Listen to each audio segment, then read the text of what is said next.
Good morning, everyone. Welcome. This is Angela Coulter and Sarah Sieg Evagnani. bringing you this week's Ascended World. We are recording today on Zoom because we couldn't get through onto the live Facebook thing. Zoom is being temperamental with Facebook this morning. So here we are because most people listen to the recording anyway. Right. Yeah. So anyway, here I am in smoky Mount Shasta, California. Which is Right. interesting because none of the wildfires are near here. Like they're within hours of here. Like there's nothing within hours of here. So I was Yeah, really surprised to isn't see. it down? They're down by San Francisco, right? Way Yeah, south. several hours south. Yeah. There were some small ones, not too far, but they've been like contained for a while. So I was really surprised to see so much smoke here. So that just shows you, Mhm. I guess, the amount of the fires, the smoke that's being sent off by the fires down south. So I know because I laugh when they talk about San Francisco being Northern California, and I'm like, I always think of San Francisco as Central California, but Right. okay, this is Right. Northern California, Very northern California. very Northern California. Yeah. So anyway, it's all perfect and still beautiful, and looking forward to the next 11 days. I know. Gosh. Yeah. And Me you're too. joining me, and you're joining me shortly too. So That's yay! right. So next week we'll probably do it together, just in the same room. See if everybody wants to join in. That would be fun. That's right. Yeah. That's right. All Yeah. right. That would be a truly group discussion. Yes, truly. So, what we wanted to talk about this week, we were kicking around a lot, and I don't, you know what? I don't have my journals. Oh, I do have my journals sitting. We were talking last week about several different topics, and couldn't really get to one, and then we got to that thing about authenticity because a lot of people have been going through, they've been going through a lot of changes, a lot of realizations, right? Getting stuck at home for so long, right? Right. Right. Um, and we were having a discussion last week, and you were really frustrated. So I don't know if you want to talk about that. I'm trying to remember it. Oh, yeah. I can't really put my finger back on the energy because it's so dissipated at this point, but I just felt so like everything was futile. It was just such futility with everything I did, and just I would look at my surroundings and my life and everything, and felt that it wasn't an accurate reflection of who I was. And it was like, how do I just all of a sudden shift that?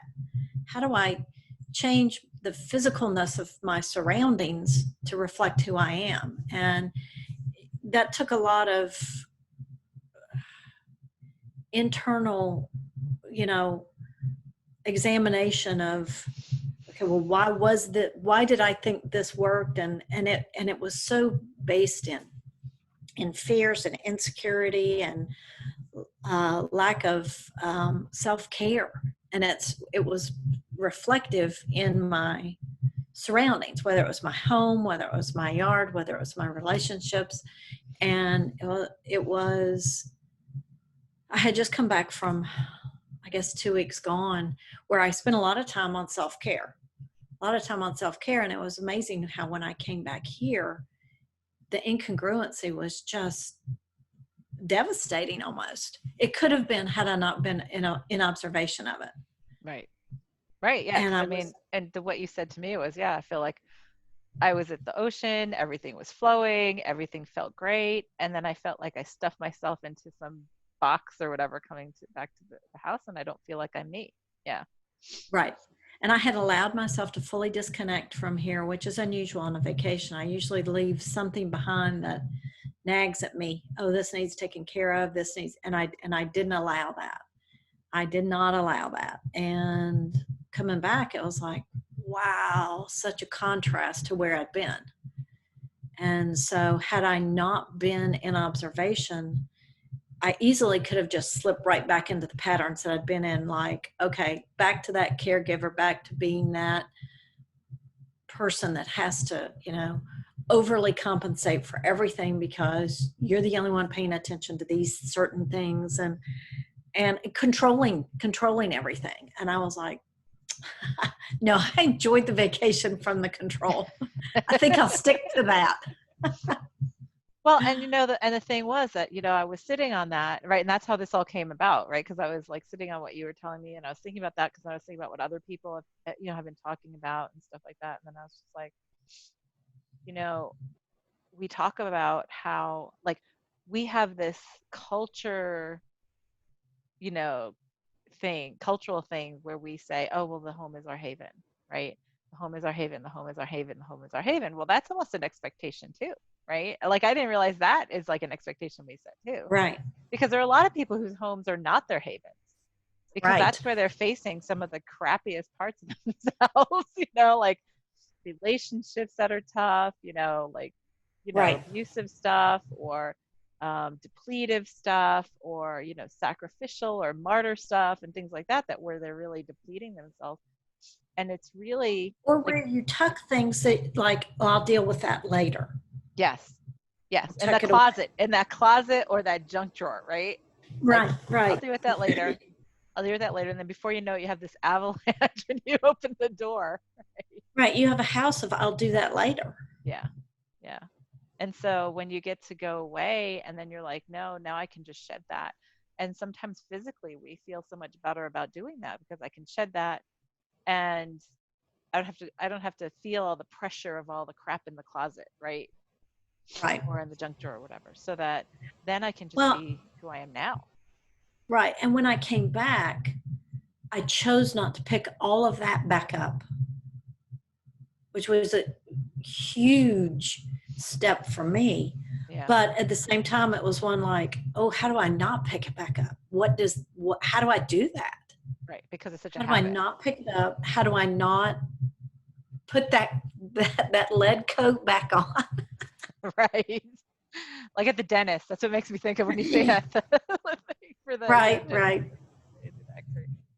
right, Yeah. And that's a great realization. I mean, that's huge, right? Because first of right. all, to see it, right? And it's funny because we have talked about this within the spiritual circle.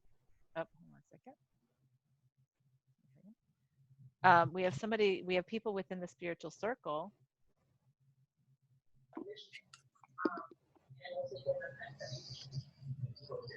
Hold on, I got to mute people coming in. People, everybody, when you come in, make sure you mute and turn off video.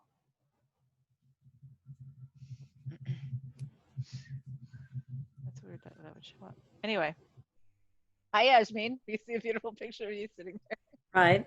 Let me put the chat up so I can see. Okay. So Now we're ready.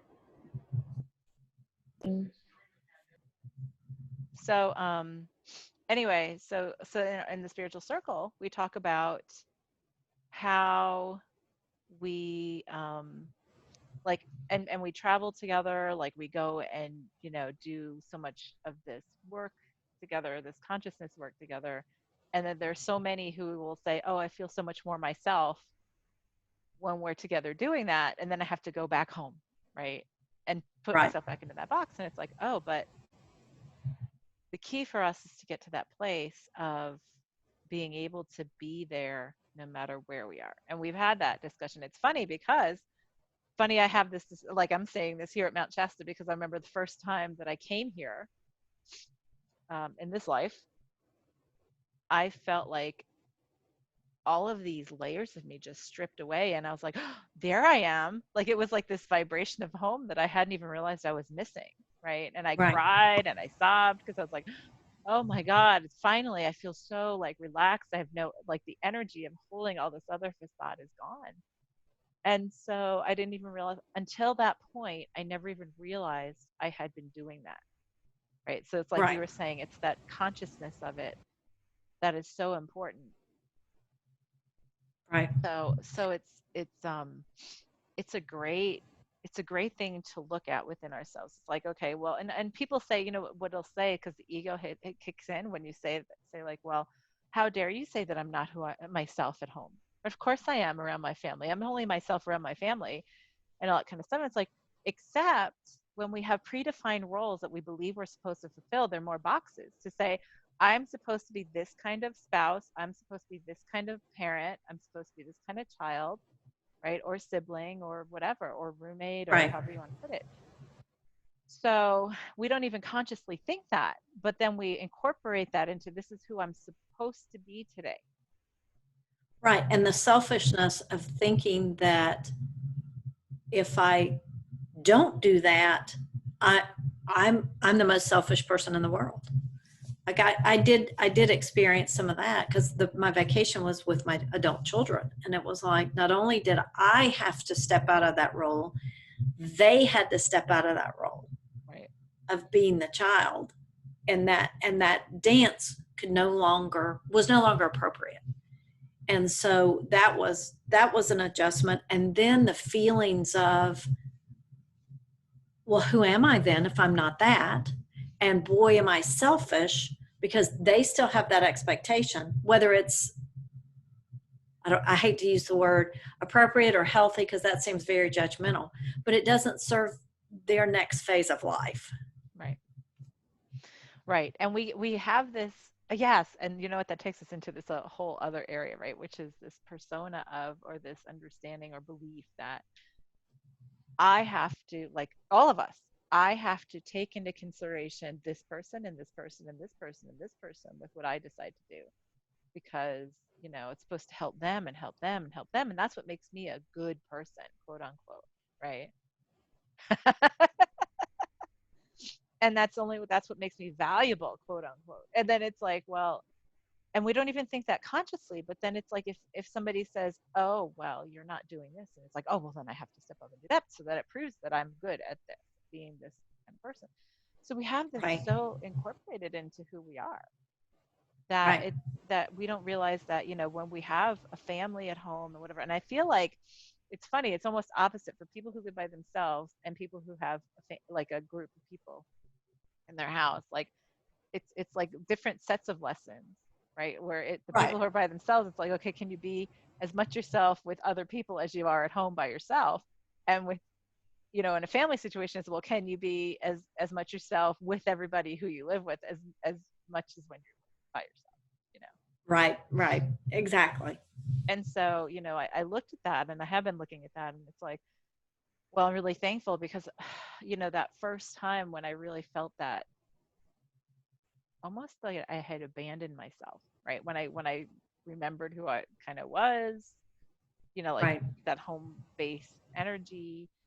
That's what all part of the crying was. And I was like, oh my God, it's like I've been wearing, like you're saying, the big weighted jacket, right? Yep. And I think actually funny is that as we're talking about it, that's what started like big shifting about how I was at home, Right. because I was like, no, I should, of course, I can bring this with me. I can be this way. And I'm so glad for the reminder, which is why I like coming back here, because it's like, okay, what other part of me have I yet to remember? Yeah. You know? Exactly. And Well, and so, there's so much that I was carrying in my physical body, and I ended up luckily getting a massage on Friday, and just so much stuckness that I was carrying in my body, and that the level of freedom once I worked through that over the weekend, I enjoyed myself in my own home more than I have, and since I've lived in this house, which is 11 years, yeah, nice. Yeah, which was amazing right. because And it's an so, amazing place. right. And you've been there. So that's the thing, is that then it's a challenge. The next challenge is, if you're staying in the same place, right, to change the energy within some place where you already have the energy established, right? Right. With me, we moved houses a year ago, and that was a huge shedding, because even though I had shifted a lot of stuff already, right, it helped me to shed a lot of other, like a lot of other stuff that I didn't realize. And And I was thinking about that last night, even in my cranky tiredness, because it was a long day of traveling, that I was like, nope, It was a long day in a mask. yeah, it was a long day in a mask in many ways. So, so, and then I was just, yeah, I was cranky and tired, and I was thinking, actually, I am just as much me at home now as I am here, which is it was a great realization. Like it wasn't such a big click as it usually is, right? It was like, no, Right. this is me. Well, So, and it's getting to the place now where if anything impedes that authenticity, which I think we talked about last week, is it's going to trip you up. yeah, And it's not even if there's a molecule left, it's is there the residual energy left, right, which right, is such a refinement because it's like no tolerance to anything but that authenticity because yeah, nothing else works. right. Nothing else flows. And like you were saying about that whole like belief of selfishness, we started there and then went off another tangent. But the thing is, it was like we were talking about on the Zoom call, whatever that was, sometime recently. Right. I think that was I think that Friday. was Friday. Yeah. And we were talking about that, like people talk about, oh well, do this for other people if you don't do it for yourself, right? And I'm not judging. There's nothing about the whole massing. It is up to the individual or whatever. But the thing is, the throwing that an expectation, throwing that valuation on somebody to say, well, you're, and implying, if not just saying straight out, well, you're only a good person if you do this so that you do it for other people. Oh, right, right. And so it's like, well, no, actually that's where we're stuck, is that we believe we have to value ourselves based on how we make other people feel, right? And when Right, it's which is total abdication of responsibility for yourself. exactly, it's completely the opposite of everything we talk about, right? So Right. so what had come to me, and I had said that on the call, was when I was talking to somebody about this recently, and it had come up, and they said, yeah, and then everybody starts talking about, oh, we'll do this for other people. I'm like, you know what? And you know what came to me one day was this. You know what? I actually care so much for other people that I stand strong in my own authenticity so that I can give them so they can take the permission for themselves to be authentic themselves and do Right. what they're guided over what other people are telling them. I care that much. I care that much that I'm willing to be the example of how to be in that authenticity so that others realize that they can do it too. And doing something for somebody else, of course, and I do it for me, right? I'm doing it for me so that I become all of me. But Right. when we say we're doing something for somebody else, not only are we abdicating ourselves of responsibility, but also B, we are abdicating them of responsibility because then we're putting their well-being on our shoulders. Right. Which I don't know at what point it dawned on me that that is such a uncaring stance to circumvent or prevent someone from that growth. Yes. Well, and in corporate, there's a thing about micromanaging, right? When you're micromanaging, you're doing everybody's job for them. You're telling them how to do their job, blah, blah, blah. And then they never get a chance to grow into and do what they're strong Right. in, right? And that's the same Right. thing in life. That's the same thing in our consciousness. It's like, if I told you what to do, if I told you, how to do it, then I'm taking away the opportunity for you to become dependent on your own guidance, on your own ability to navigate that stuff. And potentially developing your own gifts Exactly. Your own because beautiful, it's unique gifts. Yeah. exactly. I know at some point I had a dream, and maybe it was on vacation, where I was noticing family dynamics and how, everything's so story based and communication is so laden with emotions and hooks and that it wasn't just true communication. And I had this dream that I was given the option to go in and change everybody to make that better. And I said no. Oh, right. You don't. because who am I Mhm. to sit in a position of judging what's best and what's not best for each one of these people? And that's the position that I had given myself in this dream. And I said, no, everything is perfect.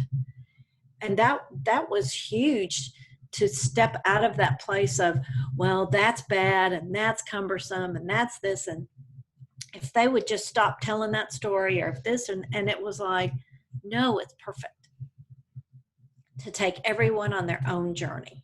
Yes. Yep. And and so and yeah, and so and then by the way, wow, that shifts so much that we can take off, right? All of those, not just one weighted jacket, but like, 50 of them or whatever that we're Right, carrying right. more. And I saw a post in, gosh, I assume it's Facebook. I don't even remember. And it says, if you could change one thing in the world, what would you change? And somebody had answered poverty. And you think, oh yeah, and then you think, well, wait a minute. What about all those people who chose to have that be their lesson? exactly. You're taking that from them, and you're taking that growth opportunity, and you're taking that rich experience from them. And again, that's taking out the judgment, and saying that poverty is a rich experience. But people have chosen that, obviously, or it wouldn't be here. Right. Exactly. Exactly. And and I've talked about this before on how we have on how like how I've had it, like the conversation with the client that was really really wealthy and who felt guilty about it.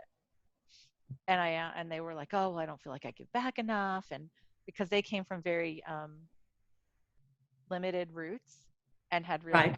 grown wealth really well. And so she was like very very guilty about it, which I was like, why are you guilty about it? You should be doing workshops on living in abundance, do stuff like that. Exactly. And then she's like, well, I don't think I give back enough. I don't think I send enough. I send so much, to other places and da, da, da.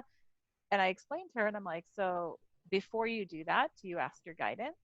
Is it for me to do this? Is it for me to send this? Is it for me to give this person money? Is it for me to give these people money? And she's like, no. And I'm like, because you automatically assume the ego tells you that it makes you a better person to do that, Right. right? Right. Because of what we've been told. But it clearly hasn't relieved her guilt. Right. And so I said to her, I'm like, so exactly like what you said, the example I give to her is like, so say there's this person who in another lifetime was like extremely rich, abused people, hurt people through their wealth, and feels like they didn't deserve to be punished for it, right? So now they're back in another life, and then they are really impoverished. And no matter what they do, they can't seem to climb out of that hole. Well, that's the lesson they chose for themselves. And so if they hold that energy until they resolve that and forgive it and apologize and whatever, and they resolve that within themselves, you could give them $2 million and it would just go right through their fingers like Right. water. Right. Like it would just be lost in some way, shape, or form, no matter what you gave them. So it wouldn't matter whether you gave it to them or not. She was like, oh, I never thought of it that way. And I'm like, right. So the thing is to always ask, if somebody asks for help or whatever, I always ask, is it for me to do this? Right. And if I get yes, I do it. And if I get no, I don't. It's as simple as that. Because then there are some times when the ego goes, oh, but I care about this person. I da da da da da da da da da. And it's like, yeah, except it's for them to figure out right now. Right. And what I do then is just hold a space of love and say, okay, well, then I'm available for whatever support is for me to do or give or whatever.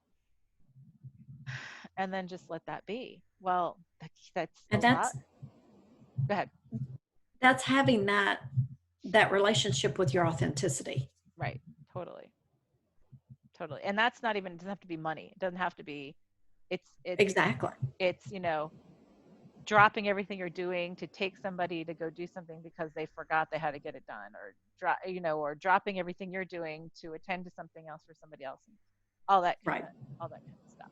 It's like, Or, loaning someone your car because they didn't take care of theirs. yes, I mean, silly things. yep, yep. And so we think, oh, well, that's what a parent does or a spouse does or whatever, and it's like, except we don't realize we give away so much of ourselves when we Right. do it on the basis of ego of like, oh, well, they'll love me if I do these things for them. They'll be happy if I do these things for them. I just want to make, like, how many times people say, I just want to make you happy, or I Right. want to make Right. them happy, the person happy. And it's like, it's not your job to make anybody else happy except for you. Well, and I came to that place last week of what if no one needed me? Who would I be? Yeah. And that was a big question for me. That was a It's big question. scary. It's a scary thing for most people. Right. It's a lot of tethers to pop off and okay, so this is it. What does this look like? Yeah. Yeah. And I remember my mother she had been sort of a nursemaid and tended to like her um, late husband and then my grandparents and my great aunt because they all like needed. And so she had gotten into that pattern of valuing herself Right. based on how she took care of everybody else. Well, then everybody died. I mean, he had died earlier on, and then it was my grandparents and my great aunt. And then the three of them all died within like 9 months of each other. And then she Right. was just sort of left there by herself. And she was like, well, she had a huge identity crisis, a huge, like crisis of, like she was in such a depression and everything else. It's like, well, and I remember that was when she moved down by me and I'm like, well, I don't, I'm not that kind of person though. Like I don't do the needy codependency, thing. And and I remember she said to me one day, well, I need to be needed and I don't feel Right. needed. Right. Right. And that's when you're left to draw on, and that's the vision I got of myself, as like the spider with all the babies on it, sucking the life out of it until they had used it all up, and then they figure out themselves, Yeah. well, I wasn't going to be that dead and dying spider. Yeah. Having to figure it out while you're dead and dying. Right. Exactly. Exactly. Yeah. Yeah. So it was funny because my mother's dog showed up like 8 months later, and I think that's what she sort of let be her thing. That's 10 years ago now. So, the the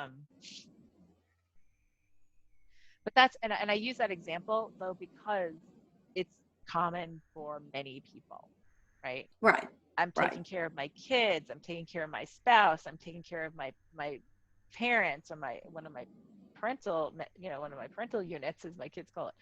And Right. and Or my employees. or my employees or my practitioners or Exactly. Or my and patients, or my or my patients or clients. my clients, right? Exactly. And that's how we then, we always talk about like so many people in the spiritual say, oh well, my job is to serve. And it's Yeah. like we've gotten stuck in that whole illumination and the exaltation of the idea of serving as being, you know martyrdom and sacrifice and doing all this for other people. And then people who do that time and time again, they get sick, they have chronic Right. illness, they Right. have chronic injury, To and then where they're it like, forces them into that place of needing to be taken care of. eventually, yes. And then those some, they do it till they fall down. Literally, they'll keep on taking care of other people, even though they're in a lot of pain, they have a lot of stuff going on. Right. And so, this is all really important in terms of that term, that idea of authenticity, because when we get to that authenticity, and people say, oh well, that's so selfish, that's so blah blah, blah, and that you, and it's like, Right. I have taken that equation out of my reality altogether, because if my guidance tells me it is for me to do, Right. it is for me to be, I do it, and if not, I Right. don't. Right. And people might think um, Well, that's selfish, and people might think that's they it's funny how like we've come to this place where this world is almost like, well, like I said, it's like backwards world, like in, what's that show? No, I can't think of it. Stranger Things. Stranger Things, right? The upside down world, they call it. I think Right. this is the upside down world. We think it's not. I know. Well, and but when it comes to when it's something really important, like on the airplane, it's like, if these oxygen masks drop, put yours on first because you Right. can't help anybody else Right. unless you help yourself first. Exactly. Well, I think that's where we are collectively. Yes. It's time to put your oxygen mask on and help yourself by being authentically yourself. Right. Right. So,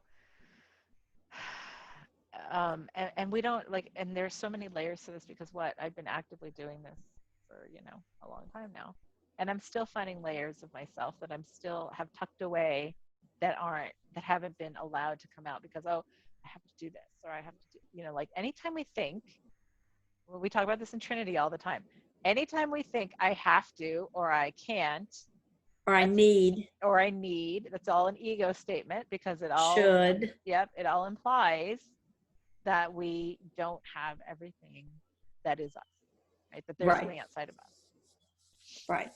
Um, and it feels so freeing when you actually release that. And it's getting past because I can't tell you how many conversations I've had where people are like, well, everybody says I'm so selfish because I'm doing this and it's not what they want me to do. And it's like, and they'll have to live with that. And Right. it's for us to get to that place of saying, I know from personal experience that when I turned around and I was like, yeah, this doesn't serve me. This isn't me. Right. Right. That's when I finally looked in the mirror and said, who are you? This isn't me. Or actually, when I finally looked in the mirror and said, oh, look, there you are. Where have you been? Right. Actually, that's really what it was more like, Right. Then I was like, well, why have I been hiding this Right. underneath all of this? Right. And then I Right. set about to like release it all because then it just felt redundant And and why did I heavy. ever think that was better than this? Exactly. And yes, Right. is it an adjustment? That's one of the biggest challenges that most of my long-term clients have had, which is like getting to that place of allowing themselves to step into their authenticity because we're not used to doing it. We're not used to doing it 100%. So it's like it's the, well, how do I, like, oh, my relationship or like my marriage or my kids, they all expect these things from me, and if I don't do them they're going to be mad, or when I don't do them Right. they say I'm wrong and I'm bad and I'm Right. crazy. Because you're giving them back that opportunity for growth that you had taken away. Right. Right. And that's what I would say is like, well, Right. make sure you help them to realize that too. It's, well, if I do this for you, you're never going to learn how to do it yourself. Right. And I choose me over you at this point, Yeah. which is a lot of the realization I had this past week, Yeah. especially considering my house. And it's like, I'm no longer going to take up that slack. I'm giving you back that opportunity for you Yep. to make that growth leap in your life. And at the moment they might not see that because they have Right. come to almost this place where it is so over exaggerated in the other direction of taking on responsibility for others and giving away your own responsibility, right? Right. Look at what's going on in the collective right now. I know. I know. Right. It's like, oh, everybody do this, or oh, we're going to do this for the good of everybody, or oh, blah blah blah. And it's like, oh no, there's nothing that's for the good of everybody. There is nothing. Right. Because what's for the good of you, what's for the good of me, which is also good, is still an ego word, but what is for you and what is for me are two different things based on our individual journey. So how can Exactly. you assume that for even 10 people, forget about 328 million, say, in this country, Exactly. and so it's like it's an interesting concept to know that while there are higher themes to recognize, and then there are the individual things, because the more we get to our own self-responsibility, right, because that's what we do in Trinity too, is get down to the self-responsibility statement. What Right. is it that's triggering me, not what's Right. the matter with them? What is it that's triggering me about what they're doing? Because it's a reflection that I'm uncomfortable with looking at within myself. Right.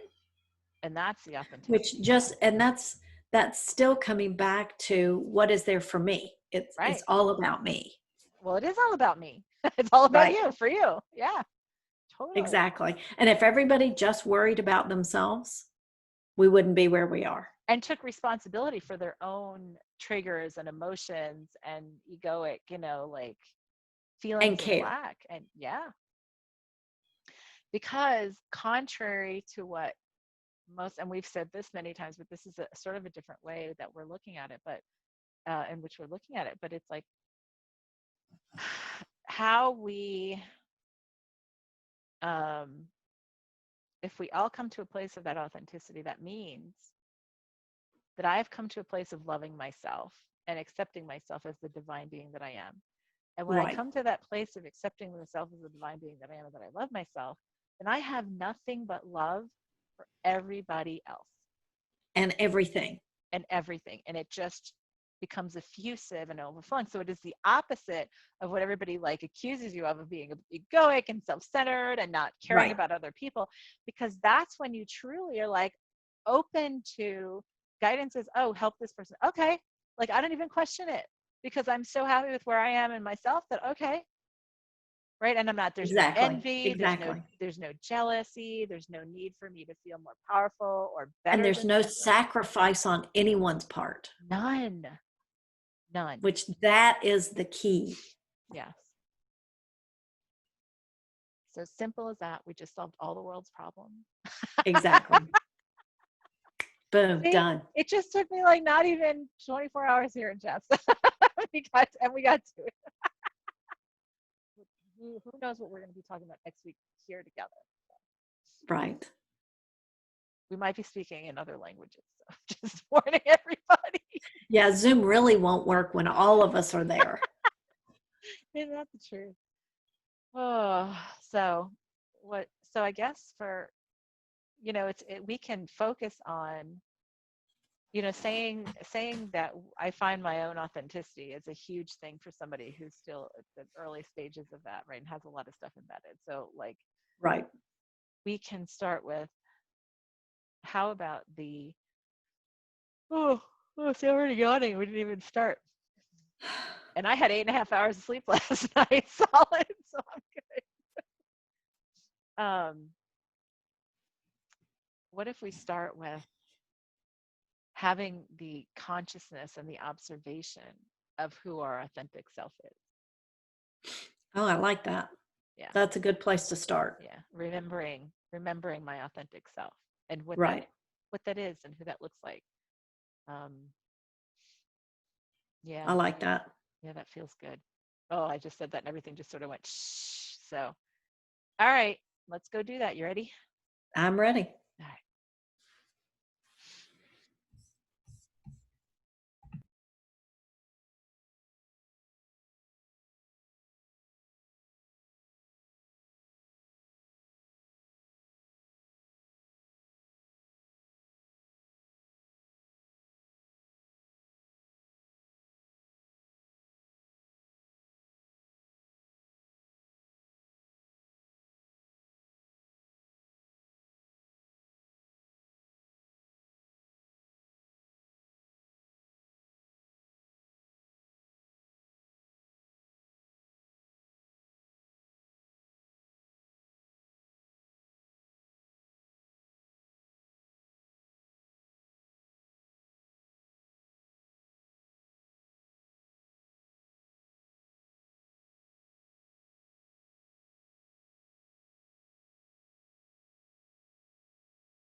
That was a good start. Oh, wow. What's funny was because I have these noise, because I don't have my Yeti mic with me since I'm away. I brought these noise canceling headphones, and I forget when I wear these, like, and I go quiet. I hear my heartbeat. Like, it's so I was like, oh, that's so perfect, right? Remembering your Right. health, right? And then I just Right. focused in on the heart, and it was so cool because then it was like it got bigger and bigger and bigger, and then it was not just, then it was the bigger me, and then the bigger me, and then it became like, it just went out concentrically like a ripple, right? And then it was like almost like the heartbeat of the solar system, the heartbeat of the galaxy, the heartbeat. And I was like, oh, and it just kept on going. And it was like, but it's for us to remember all of that is to first remember, that center within ourselves. And it was so amazing. Right. Yeah. Yeah. I kept hearing my breath, and it was so calming and relaxing. And it was like the more I focused on my breath, the deeper it got, and just the more cleansing. Oh, it was fabulous. Yeah. That was very nice. Well, there's a good start for this week. Lots going on. No kidding. Very nice. Lots to come. Right. So thank you everybody for joining us. Go ahead and this week, you know, comp- like be committed to remembering who that is, observing who that authentic self is. And Right. and the authentic self is not the I'm a mother, a spouse, or a father, or this. The authentic self is I am. Right. Period. Period. Yeah. And then like I said, it was just the heartbeat thing was so amazing because it just got so big and expansive. And then it's like, because as soon as we stop saying I am this, I am that, implying I am not this and I am not that, then we Right. expand that I am to the whole being. That was just, yeah. So little baby steps.